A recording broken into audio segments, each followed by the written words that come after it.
मैंने पहले भी कहा आप लोग को कि बिहार में कानून का राज खत्म हो गया है और यहाँ महाजंगल राज है और हर व्यक्ति, चाहे वो पत्रकार हो, राजनीति करने वाला किसी दल का नेता हो, चाहे वो किसान हो, मजदूर हो, चाहे पदाधिकारी हो, पढ़ने वाले लड़के लड़कियां हो, महिलाएं हो, सब अपने आप को असुरक्षित महसूस कर रहा है। इस राज में केवल जुमलेबाजी हो रही है और इस जुमलेबाजी में, इसको बुरा आप लोग नहीं मानिएगा, जो भी लोकतंत्र के जो चौथे स्तंभ है, इसको चाहिए कि सच को सच दिखाना, झूठ को झूठ, और सरकार केवल पुलाव परोसने का काम करती है, ख्याली पुलाव, और राज इनसे चल नहीं रहा है। इनको इस्तीफा देना चाहिए और इनसे राज चल नहीं रहा। नीट मामले में भी, लेकिन तो सीबीआई का केस भी। अरे भाई, तो सीबीआई जांच की है तो उसको लीपे पोती करने का नाम प्रयास किया गया है।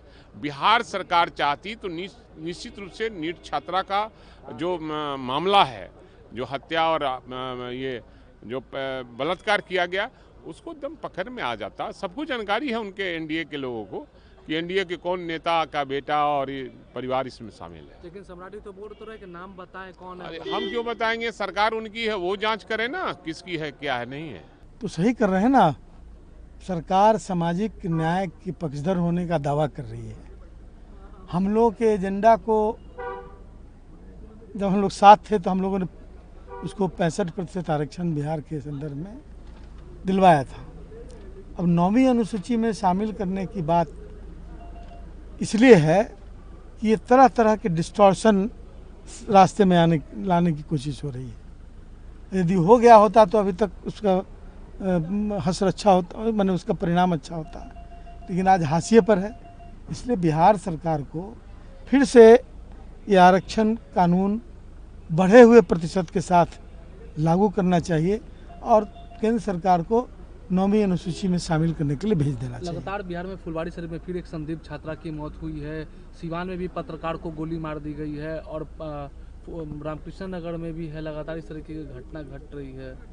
तो घट रही है तो उसको अब दिखलाइए। जनता देखना चाहती है कि कौन जंगल राज था, कौन मंगल राज है।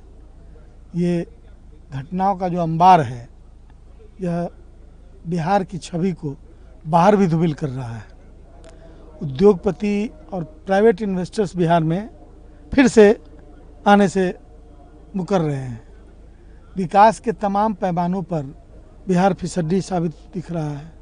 तो अब कौन सा रास्ता होगा जिससे आप बिहार के विकास की बात कर सकते हैं? तो ये सब चेन रिलेशन है, इसको समझना होगा।